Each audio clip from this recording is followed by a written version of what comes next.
안녕하십니까. 경매 전문 부동산 강평입니다. 이번 경매물건은 경기도 광명시에 위치한 주택가 토지 경매물건입니다. 본물건의 경우 신축이 가능한 넓은 대지를 낀 주택으로 할 얘기가 많은데요. 스토리가 좀 복잡한 경매물건입니다.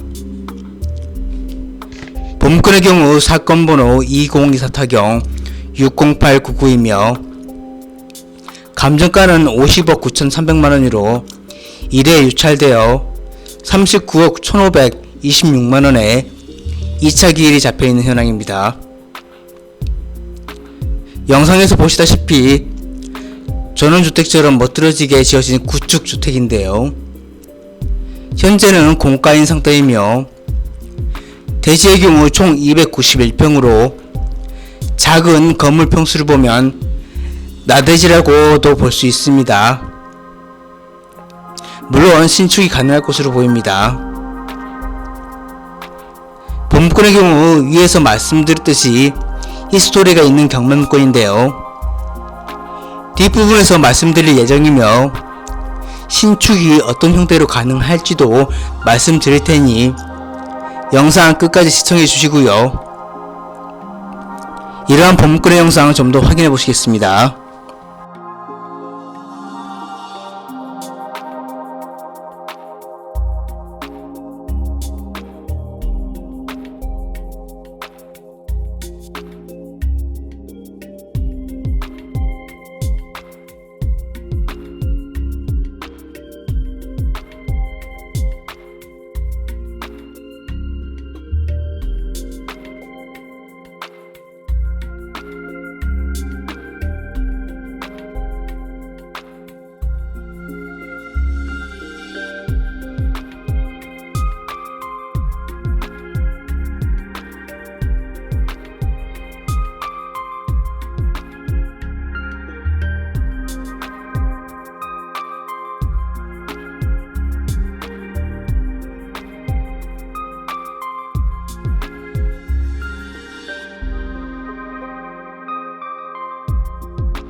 다음으로 물건 개요입니다.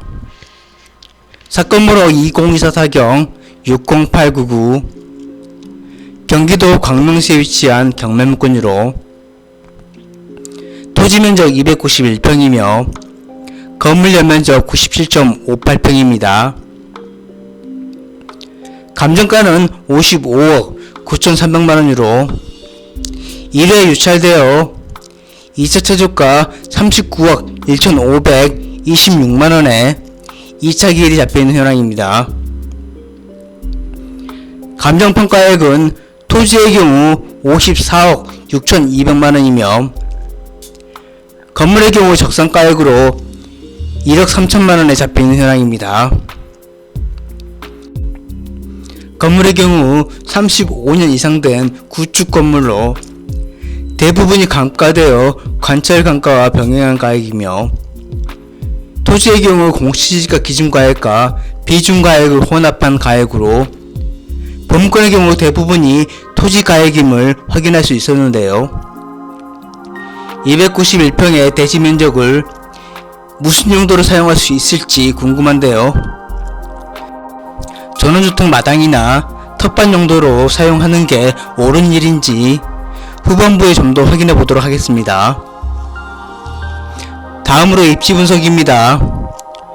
본물건의 경우 경기도 광명시 소화동에 위치한 경매물건으로 광명시하면 대표적으로 철산동, 광명동, 일직동, 하안동, 소화동이 있으나 이 중 소화동의 경우 하안동 남쪽이며 광명역이 위치한 일직동의 북측으로 광명시의 4급지 입지가 되지 않을까 예상되는데요. 범물권이 위치한 소화동 924번지의 경우 하안동보다는 광명역과 도보 30분 거리로 일직동 생활공과 인접해 있는 위치로서 이케아, 롯데몰 및 광명역 중심 상권을 이용할 수 있는 입지를 할 수 있습니다.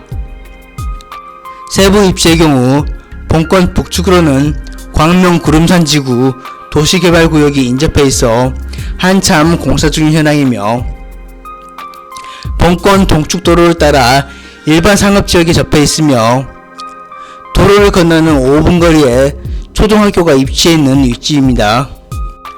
다음으로 건축물 현황입니다. 건물의 경우 주택으로 이용 중이었으나 현재는 공가로 단전 단수 상태인 현황입니다.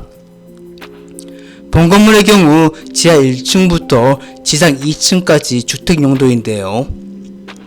1991년 사용 승인된 35년 이상 된 구축 건물로서 대부분이 감가된 상태입니다. 현황 조사소상 사진을 보면 내부 리모델링만 조금 하면 계속 사용할 수 있지 않을까 생각되는데요. 하지만 범문권의 가치는 기존 주택 용도로서 사용보다는 철거 후 신축하여 분양하는 게 좀 더 가치 있지 않을까 생각합니다. 다음으로 토지 현황입니다. 토지 현황의 경우 말씀드릴 게 많은 부분인데요. 먼저 등기부를 살펴보면 2001년 내분에게 상속된 공유지분 물건이었으나 2022년 종합개발회사에서 매매된 이력입니다. 이 부분에서 매매 금액이 중요한데요.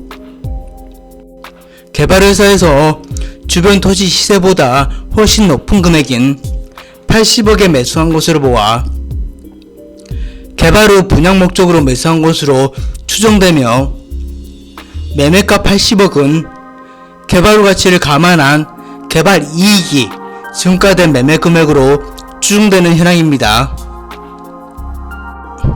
이 부분에서 토지의 용도 지역이 중요하겠는데요.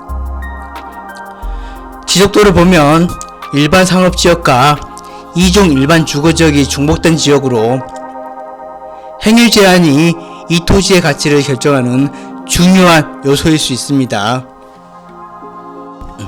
국토법 84조를 살펴보면 건축 제한의 경우 큰 면적의 용도지역을 적용하며 용적률 건폐율의 경우 작은 면적이 330제곱미터 이하의 경우 가중평균이지만 초과의 경우 각각 적용한다고 규정하고 있는데요. 시행령 94조 단서 규정을 살펴보면 도로변에 띠 모양으로 지정된 상업지역에 걸쳐있는 경우 660제곱미터를 적용한다고 규정하고 있는 것으로 보아 법무권지의 용적률 건폐율의 경우 가중평균이 될 수 있지 않을까 추정되는데요. 이 부분의 경우 추정치일 뿐이니 꼭 행정청에 문의하시길 바랍니다. 행위 제한을 좀 더 살펴보면 광명시 2종 일반 주거지역의 경우 건폐율 60%에 용적률 240%이며 일반 상업지역의 경우 건폐율 70%에 용적률 800%이지만 법무권지 대리면적별 가중평균이 적용될 경우 건폐율 65%에 용적률 560% 정도로 계산되지 않을까 추정되는데요. 이 부분이 개발회사에서 시가보다 훨씬 높은 가액인 80억에 토지를 매입한 이유지 않을까 생각됩니다. 하지만 차트를 보면 알 수 있듯이 시기상 주택시장 침체와 고금리 여파로 결국 버티지 못해 경매로 나온 물건이지 않을까 추정되는 현황입니다. 다음으로 실거래가 분석입니다. 법무권의 경우 감정가액의 대부분이 토지가액으로 실거래가의 경우 토지가액을 우선적으로 살펴보아야 하는데요. 본권 토지는 54억 6,200만원으로 평당 1,880만원 정도인 현황입니다. 본권의 경우 2종 일반 주거지역과 일반 상업지역에 중복된 지역으로 가치 산정이 일반적인 토지보다 어려울 수 있겠는데요. 따라서 2종 일반 지역과 일반 상업지역의 2개 용도지역의 거래 사례를 살펴보아야 하는데요.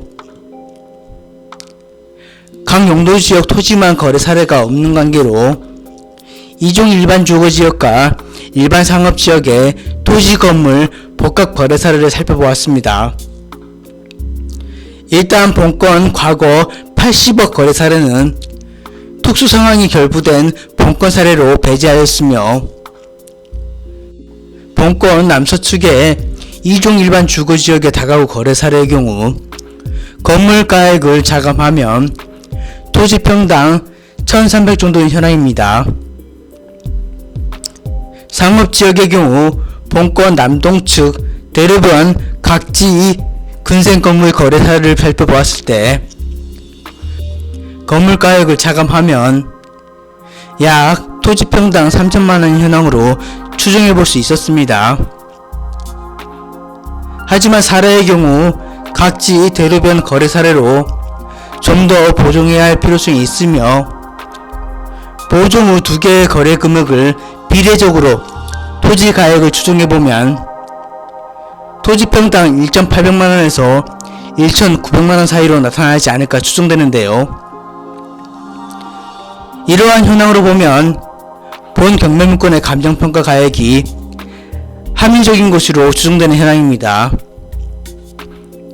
하지만 본문건의 경우 신축 가능한 토지 경매물건으로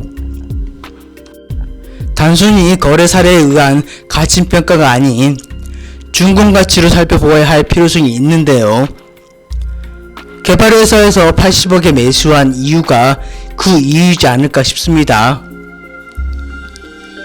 이러한 개발 가치를 분석하기 위해서는 현재 및 미래 주택 시장 및 시장 금리 변화 등을 종합적으로 고려해야 할 것으로 생각되며, 시장 상황의 변화를 고려한 좀 더 신중한 접근이 필요할 것으로 판단됩니다.